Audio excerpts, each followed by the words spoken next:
Antonio Conte making headlines again, not because Inter finished second in Serie A, 1 point off the top of Juve, although, to be fair, Juve probably did tank the last couple of games after winning the title. It's actually their best finish since Mourinho, if you can believe that. Or because Inter are in the running to win the Europa League, which I think is actually an attainable goal, potentially. No, he's in the headlines again because, as we say in Italy, he went to the bathroom outside the bowl again. He went on this rant after the game. He talked about how he didn't want people jumping on his bandwagon. He talked about how structurally Juventus were so far ahead. He talked about how all season long he and the players had to eat dung, except he didn't. It was translated as dung in English. That's another four-letter word that you can imagine that he used. He talked about how they weren't being protected by the club officials, presumably. He talked about how they've got lots of problems, and he wants to talk about it with the president, but he can't because the president's in China. I don't know what to say anymore. He had his rant before about the fixture list and the conspiracy, and he wasn't protected there by his club. We've seen this before. We saw it at Juventus, right? Remember when he had the line about they want me to eat in a €100 restaurant, but they only gave me €10 to spend?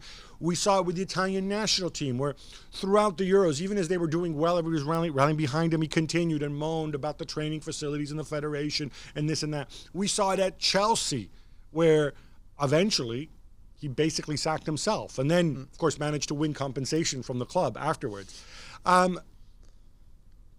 Just your point. When you go out there and you go and you slam your employers like this, after what is a good season, a season that generally overall there was definite forward progress, does this motivate? Is he creating, I want to give him the benefit of the doubt, is he creating some sort of siege mentality here that'll pay off? Given they're playing Getafe on Wednesday, this is their chance to go and win major silver, which they haven't won since Mourinho again.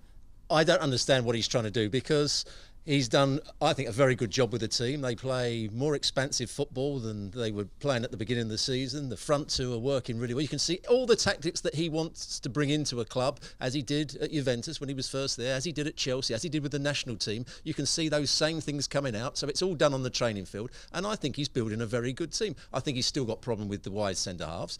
But why you want to create this mentality where you're against the club and making everything sound as though the world's against you, because it doesn't motivate the players. If you're top of the table, it might motivate the players. But if you're trying to get to the top, you've got to make sure that everything's rosy in the garden. We're getting better, we're improving, everything's right within the club. Next season, we've got every chance of winning the title. But he's saying all the opposite things, which I don't understand. I mean, all right, first of all, it seems like a very foolish thing to do now ahead of their Europa League game.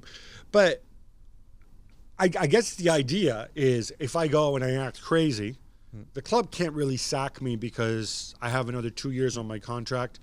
You know, they owe him something like right around 40, 45 million over the next 2 seasons. He is one of the highest paid coaches in the world. So the club aren't going to have the courage to go and sack him. And if I say something about lack of ambition, lack of power, then the club gets scared. Maybe turns the fans against the club owners. So I get more of what I want. And because I'm a winner, and when I have more resources, I can deliver victories. And I want to win so bad, and people can't match my ambition. It's an old game, right? That managers talk about. But I'm not sure the Inter fans are going to buy this. No, I think it's almost like self-preservation. I haven't won the title for you because all these other problems are there. I think he's been given quite a bit of money to strengthen the side. He's been able to bring lots of players. And they've got a massive squad now. He did say, it's nothing to do with transfers. Yeah. So what the hell is he talking about? I don't understand him at all, because if he sticks to what he's good at, which is building a side, coaching a side, getting the best out of his front players, making sure that the midfield is dominant and they play that high pressing game when they do it very well. He's a very good coach and a very good manager. I love watching him play. He's pushing all the buttons of the familiar tropes, right? So he talked about the conspiracy and about how, with the fixture list before, about how Inter weren't respected, so they didn't get the extra day's rest and whatever. The clear implication there is, by the way, Juventus did get them. It's an old trope. We've all seen it before, right? But he didn't say that when he was at Juventus, did he? No, They not. They got all the favours. And then the other thing, the little dig at the president, he's like, well, because, it's this obsession we have in Italy, right? against absentee owners, right? So anything goes bad at Roma, well, it's because Jim Pilata lives in Boston and he's not there in Rome every day. And it's the same thing with Inter. This is something that they criticized Inter's owner for, even though his son, Stephen Jang, lives in Milan. So he's like, I want to talk to the president, but he's in China. Well, first of all, apart from the obvious thing that, I'm pretty sure Stephen Jang owns a mobile phone. You could probably speak to him. And actually, you speak English. Stephen speaks English. So you can actually talk to him directly. But leaving that aside, this is the reason I flag this is because this is a familiar trope that we in Italy are obsessed with. The idea that the president has to be there, the owner has to be there, he has to be present all the time.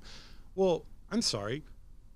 How often do we see Liverpool's owners hang around hang around games? And it's the opposite mentality in England. The coaches and managers don't want the chairman around. They're frightened when the chairman starts turning up at the training ground and turning up at the club. Forget Sheikh Mansour. Is Khaldoon Al Mubarak? Is he camped out in Manchester on Deansgate? No, I don't think so. Roman Abramovich, he's halfway around the world. He's got no choice now. But I mean. It's this kind of mad situation that he's created, and I'll tell you what, this is going to hurt him. Inter may end up bending over for him because then it wouldn't be the first time, and he might get a little more power. Maybe he'll get somebody fired. Maybe he'll get. But you know what?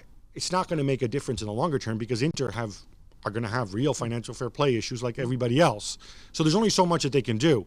But what this is going to do is that unless Inter go and do something incredible next season, like win the Champions League or win the treble, he's hurting his prospects with future employers. No owner is going to want an employee who goes and calls him out and humiliates him in public. If he doesn't win the title next season, he'll be out of a job. Thanks so much for watching ESPN on YouTube. And for more sports highlights and analysis, be sure to download the ESPN app. And for premium content and live streaming, subscribe to ESPN Plus.